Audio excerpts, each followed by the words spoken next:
Good morning everyone, welcome to knowledge account. আমরা দেখব 8 জানুয়ারি 2026 এর গুরুত্বপূর্ণ কারেন্ট অ্যাফেয়ার্স, তার সাথে সাথে রিলেটেড স্ট্র্যাটেজিকে।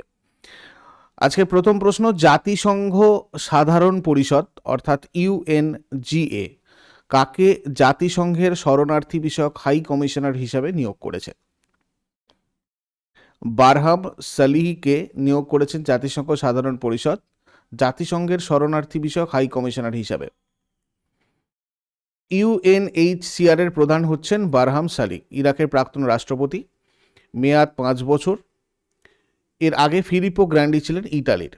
আর এই ইউএনএইচসিআর, এটার ফুল ফর্ম হচ্ছে the United Nation high commissioner for refugees. এর হেডকোয়ার্টার হচ্ছে সুইজারল্যান্ডের জেনেভাতে।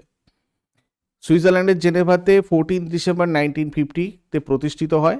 ইউনাইটেড নেশন এই তরফ থেকে ফিলিপো গ্র্যান্ডি প্রেসিডেন্ট। আর ইউএনএইচসিআর এর প্রধান দায়িত্ব শরণার্থী, বাস্তুচ্যুত আর রাষ্ট্রহীন মানুষের সুরক্ষার সহায়তা প্রদান করা।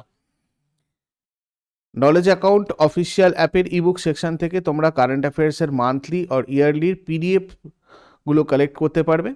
তো নলেজ অ্যাকাউন্ট অফিসিয়াল অ্যাপের লিঙ্ক ডিসক্রিপশন বক্সে আছে, বা গুগল প্লে স্টোর থেকে তোমরা গিয়ে সার্চ করে নাও নলেজ অ্যাকাউন্ট অফিসিয়াল। পরের প্রশ্ন, 2026 সালের জানুয়ারিতে হায়দ্রাবাদের স্টার্টআপদের তৈরি কোন মিনি স্যাটেলাইটটা উৎক্ষেপণ করা হবে? MOI-1।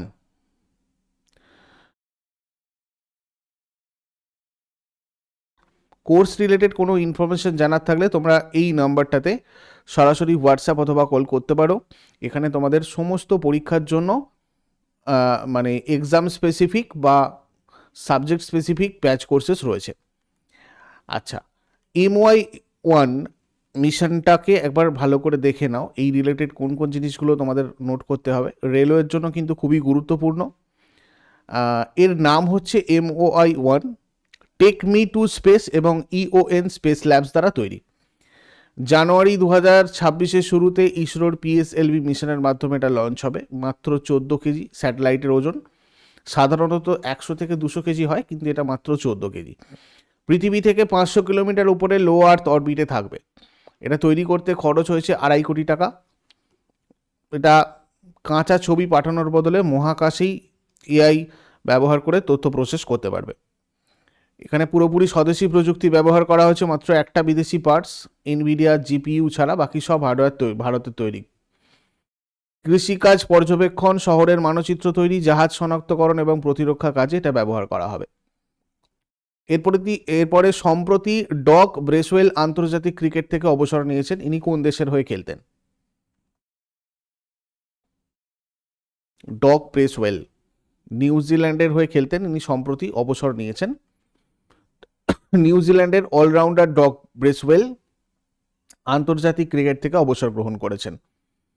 28টা test, 21টা one day, 20টা twenty match খেলেছেন নিউজিল্যান্ডের হয়ে। সব ফরম্যাট মিলিয়ে 120টা উইকেট আর 915 রান তার ছিল। 2025 সালে তাইওয়ানের চারপাশে চীন যে বড় সামরিক মহড়াটা চালিয়েছে তার কোড নাম কি?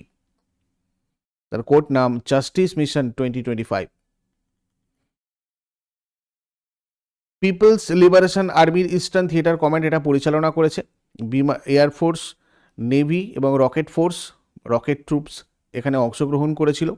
বিচ্ছিন্নতাবাদী এবং বাহ্যিক হস্তক্ষেপ শক্তির বিরুদ্ধে কঠোর সতর্কবার্তা দেওয়ার জন্য এটা করা হয়েছিল। সমুদ্র আকাশ যুদ্ধের প্রস্তুতি, গুরুত্বপূর্ণ বন্দর অবরোধ এবং তাইওয়ান প্রণালীতে আধিপত্য বিস্তার, এই জায়গাগুলো ছিল মূল ফোকাস। এরপর গিনির রাষ্ট্রপতি নিযুক্ত হয়েছেন কে? মামাদি ডুম্বা গিনির রাষ্ট্রপতি নিযুক্ত হয়েছেন। এটা পশ্চিম আফ্রিকার একটা রাষ্ট্র গিনি প্রজাতন্ত্র। এর রাজধানী হচ্ছে কোনাক্রি। এর আগে ফরাসি গিনি নামে পরিচিত ছিল। আফ্রিকা মহাদেশের এটা একটা দেশ। সরকারি ভাষা ফরাসি আর মুদ্রা গিনি ফ্রাঙ্ক। আকাশ পথে ব্যবহারের জন্য একটি দেশীয় ডিজিটাল কমিউনিকেশন সিস্টেম তৈরির লক্ষ্যে ভারতীয় বিমান বাহিনী সম্প্রতি কার সাথে একটি সমঝোতা স্মারক স্বাক্ষর করেছে? IIT মাদ্রাজ। ইন্ডিয়ান এয়ারফোর্স এবং IIT মাদ্রাজ সমঝোতা স্মারক এর মূল যে পয়েন্টগুলো দেখো, ইনিশিয়েটিভ ভারতীয় বিমান বাহিনীর সফটওয়্যার ডেভেলপমেন্ট ইনস্টিটিউট এবং IIT মাদ্রাজ যৌথভাবে এটাতে কাজ করবে। আকাশপথের যোগাযোগের জন্য একটা সম্পূর্ণ দেশীয় ডিজিটাল কমিউনিকেশন সিস্টেম নকশা এবং সেটাকে তৈরি করবে। এটার আত্মনির্ভর ভারত অভিযানকে শক্তিশালী করবে এবং প্রতিরক্ষা প্রযুক্তিতে বিদেশের ওপর নির্ভরতা কমাবে। এই উন্নত এবং সুরক্ষিত সিস্টেমটা IAF এর বিভিন্ন বিমান এবং এয়ারবোর্ন প্ল্যাটফর্মে ব্যবহার করা হবে। এরপরে রাস্তা রক্ষণাবেক্ষণে স্বচ্ছতা আনতে সম্প্রতি ভারতের কোন শহর সাইনবোর্ডে QR কোড বাধ্যতামূলক করার নিয়ম চালু করেছে? এটা করেছে দিল্লি। প্রতিটা গুরুত্বপূর্ণ রাস্তার সাইনবোর্ডে বা পাশে একটি ইউনিক QR কোড থাকবে। নাগরিকরা এই কোডটা স্ক্যান করলে ওই রাস্তা তৈরির খরচ, কোন ঠিকাদার কাজ করেছেন, রক্ষণাবেক্ষণের সময়কাল এবং পরবর্তী মেরামতির তারিখ সম্পর্কে জানতে পারবেন। যদি কোনো রাস্তায় গর্ত দেখা যায় বা রক্ষণাবেক্ষণ খারাপ হয়, তবে ওই QR কোডের মাধ্যমেই নাগরিকরা সরাসরি ছবি সহ অভিযোগ জানাতে পারবেন। এর লক্ষ্য কি? সরকারি কাজে স্বচ্ছতা আনা এবং ঠিকাদারদের কাজের মান উন্নত করতে বাধ্য করা। এরপর চিকিৎসা শিক্ষা ব্যবস্থায় স্বচ্ছতা এবং সমন্বয় বাড়াতে কোন রাজ্য সরকার সম্প্রতি স্বাস্থ্য সংবাদ নামক ডিজিটাল প্ল্যাটফর্ম চালু করেছে? এটা করেছে রাজস্থান। রাজস্থান সরকার একটা নতুন ডিজিটাল প্ল্যাটফর্ম চালু করেছে যেটার নাম স্বাস্থ্য সংবাদ। এই প্ল্যাটফর্মের মূল উদ্দেশ্য হচ্ছে রাজ্যের মেডিকেল শিক্ষা ব্যবস্থাকে আরও ভালোভাবে পরিচালনা করা, স্বচ্ছতা বাড়ানো এবং বিভিন্ন মেডিকেল প্রতিষ্ঠানের মধ্যে ভালো সমন্বয় তৈরি করা। এই স্বাস্থ্য সংবাদ কাজ কি করে করবে? এটা একটা ভিডিও কনফারেন্সিং প্ল্যাটফর্ম, সপ্তাহে 2 দিন মানে মঙ্গলবার আর বৃহস্পতিবার চলবে। প্রথমে উচ্চপদস্থ কর্মকর্তাদের সাথে আলোচনা হবে, এরপর শিক্ষক, ডাক্তার, নার্স, ছাত্রছাত্রী আর সাধারণ মানুষ অংশ নিতে পারবেন। এরপর ভারতের মধ্যে কোন রাজ্য প্রথম 8ম রাজ্য বেতন কমিশন গঠন করেছে? আসাম। বেতন কমিশন হচ্ছে ভারত সরকার কর্তৃক গঠিত একটা কমিটি, যেটা বেসামরিক এবং মানে প্রতিরক্ষা উভয় ক্ষেত্রেই ফেডারেল কর্মচারীদের বেতন কাঠামোর পরিবর্তন সংক্রান্ত সুপারিশ পেশ করার জন্য দায়ী। তো আসাম ভারতের প্রথম রাজ্য হিসেবে 8ম রাজ্য বেতন কমিশন গঠন করেছে। 1946 সালের জানুয়ারিতে প্রতিষ্ঠিত প্রথম বেতন কমিশন 1947 সালের মে মাসে ভারতের অন্তর্বর্তীকালীন সরকারের কাছে তার প্রতিবেদন জমা দিয়েছিল, রিপোর্ট জমা দিয়েছিল। এটা শ্রীনিবাস ভারদাচারিয়ারের সভাপতিত্বে ছিল এবং এতে 9 জন সদস্য ছিলেন। ভারতের দ্বিতীয় বেতন কমিশন 1957 সালে তৈরি হয়েছিল এবং এটা তোমাদের RRB, NTPC, CBT 1 official paper 2025 এসেছিল আন্ডার গ্র্যাজুয়েটে। কেন্দ্রীয় মন্ত্রিসভা 8ম বেতন কমিশনের জন্য শর্তাবলী অনুমোদন করেছে, যার সভাপতিত্ব করবেন কোন প্রাক্তন সুপ্রিম কোর্টের বিচারপতি? রঞ্জনা প্রকাশ দেশাই। কেমন? 29তম জাতীয় ক্রীড়া পর্বতারোহণ চ্যাম্পিয়নশিপ 2025-এ অনূর্ধ্ব 17 যুব বালিকা বিভাগে কে স্বর্ণপদক জিতেছেন? আমিরা খোসলা। 14 বছর বয়সী তরুণী আমিরা খোসলা 29তম জাতীয় ক্লাইম্বিং চ্যাম্পিয়নশিপ 2025-এ স্বর্ণপদক অর্জন করেছেন। বেঙ্গালুরুতে অনুষ্ঠিত হয়েছে 29তম জাতীয় ক্লাইম্বিং চ্যাম্পিয়নশিপ 2025। এরপর 2025 সালের মহিলা এশিয়া কাপে ভারতীয় মহিলা হকি দল কোন পদক জিতেছিল? রূপো জিতেছিল। 2025 সালে মহিলা এশিয়া কাপে ভারতীয় মহিলা হকি দল জিতেছিল রূপো। চীনে খেলাটা হয়েছিল, গোল্ড মেডেল চায়না উইনার। প্রতি বছর কোন তারিখে গ্লোবাল ফ্যামিলি ডে বা বিশ্ব পরিবার দিবস পালন করা হয়? তা পালন করা হয় 1 জানুয়ারি। বিশ্ব পরিবার দিবস 1 জানুয়ারিতে পালন করা হয় বিশ্বজুড়ে মানুষের মধ্যে শান্তি, ঐক্য আর সম্প্রীতি বজায় রাখার উদ্দেশ্যে। এটা ওয়ান ডে ইন পিস নামক উদ্যোগ থেকে শুরু হয়েছিল। মূল বার্তা যেটা দেওয়া হয় সেটা হচ্ছে পুরো পৃথিবী একটি পরিবার, বসুধৈব কুটুম্বকম, যেখানে ঘৃণা নয় বরং সহনশীলতা এবং পারস্পরিক শ্রদ্ধার মাধ্যমে দ্বন্দ্ব মেটানো উচিত।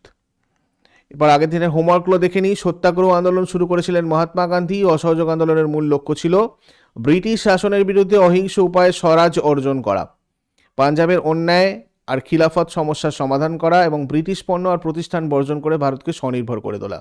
আজকে তোমাদের জন্য প্রশ্ন থাকবে, নীল বিদ্রোহের প্রেক্ষাপটে দীনবন্ধু মিত্র রচিত নীল দর্পণ কে অনুবাদ করেন? আর ইনকলাব জিন্দাবাদ এই স্লোগানটা কার? কে দিয়েছিলেন প্রথম এবং কে জনপ্রিয় করেছিলেন? শেষকালে কমেন্টে জানাও। চট করে আগের দিনেরগুলো কুইক রিভাইজ করে নেব। যারা যারা লাইভে রয়েছে অ্যান্সার করার চেষ্টা করো। 7 জানুয়ারি 2025-এর গুরুত্বপূর্ণ কোয়েশ্চেন্স কী ছিল? আমাদের ইম্পর্টেন্ট কোয়েশ্চেন্স যেগুলো ছিল, কোন শহরটা দেশের প্রথম সম্পূর্ণ বস্তিমুক্ত শহর হতে চলেছে? সুরাট। ছত্তিশগড়ে বরামদেব করিডোর ডেভেলপমেন্ট প্রজেক্ট কোন কেন্দ্রীয় সরকারি প্রকল্পের অধীনে তৈরি করা হচ্ছে? স্বদেশ দর্শন প্রকল্প। ন্যাশনাল টাইগার কনজারভেশন অথরিটির তথ্য অনুযায়ী 2025 সালে ভারতের কোন রাজ্যে 55টি বাঘের মৃত্যুর ঘটনা নথিভুক্ত করা হয়েছে, যেটা সর্বোচ্চ সংখ্যক মৃত্যুর ঘটনা? মধ্যপ্রদেশ। কোন প্রকল্পের অধীনে গুজরাট 5 লক্ষেরও বেশি আবাসিক ছাত্রদের উপর সৌরবিদ্যুৎ ব্যবস্থা স্থাপন করেছে? পিএম সূর্যা ঘর মুফত বিজলি যোজনা। সানরাইজ ফেস্টিভ্যাল 2026 কোথায় অনুষ্ঠিত হয়েছে? আনজাও। প্রধানমন্ত্রী মাতৃ বন্দনা যোজনা কবে চালু হয়? 1 জানুয়ারি 2017। কোন মন্ত্রক 1 জানুয়ারি 2026 এ নতুন লোগো আর ম্যাসকট উন্মোচন করেছে? পরিসংখ্যান ও কর্মসূচি বাস্তবায়ন মন্ত্রক। কানাডা ব্যাংকের অন্তর্বর্তী এমডি এবং সিও হিসাবে কাকে নিয়োগ করা হয়? হরদীপ সিং আউলিওয়ালিয়া। টাটা মুম্বাই ম্যারাথন 2025-এর আন্তর্জাতিক ইভেন্ট অ্যাম্বাসাডর হিসেবে কাকে নিযুক্ত করা হয়েছে? আন্দ্রে ডি গ্রাসে। 2025 সালের ইফকো সাহিত্য সম্মান কাকে প্রদান করা হয়েছে? মৈত্রেয়ী পুষ্পা। ইফকো তরুণ সাহিত্য পুরস্কার 2025 ইয়ং লিটারারি অ্যাওয়ার্ড কে পেয়েছেন? অঙ্কিতা জৈন। দিল্লি পুলিশের চালু করা অপারেশন মিলাপ উদ্যোগটা প্রাথমিকভাবে নিম্নলিখিতদের মধ্যে কোনটির সাথে সম্পর্কিত? নিখোঁজ শিশুদের খুঁজে বের করা এবং তাদের পরিবারের সাথে পুনরায় একত্রিত করা। এগুলো ছিল আগের দিনের কোয়েশ্চেন্স। ইউজফুল বলে মনে হলে অবশ্যই লাইক করো। নলেজ অ্যাকাউন্টের টেলিগ্রাম চ্যানেলে যুক্ত থাকো অন্যান্য ক্লাসগুলোর নোটিফিকেশান ঠিকঠাক করে পাওয়ার জন্য, এবং আমাদের অ্যাপ ডাউনলোড করো যেখানে তোমাদের বিভিন্ন পরীক্ষার জন্য গুরুত্বপূর্ণ এক্সাম স্পেসিফিক এবং সাবজেক্ট স্পেসিফিক ব্যাচ কোর্সেস চলছে। আর এইগুলো নিয়ে কোনো কিছু জিজ্ঞাসা থাকলে এই নাম্বারে সরাসরি হোয়াটসঅ্যাপ অথবা কল করে নিও। Thank you so much, take care, have a great day.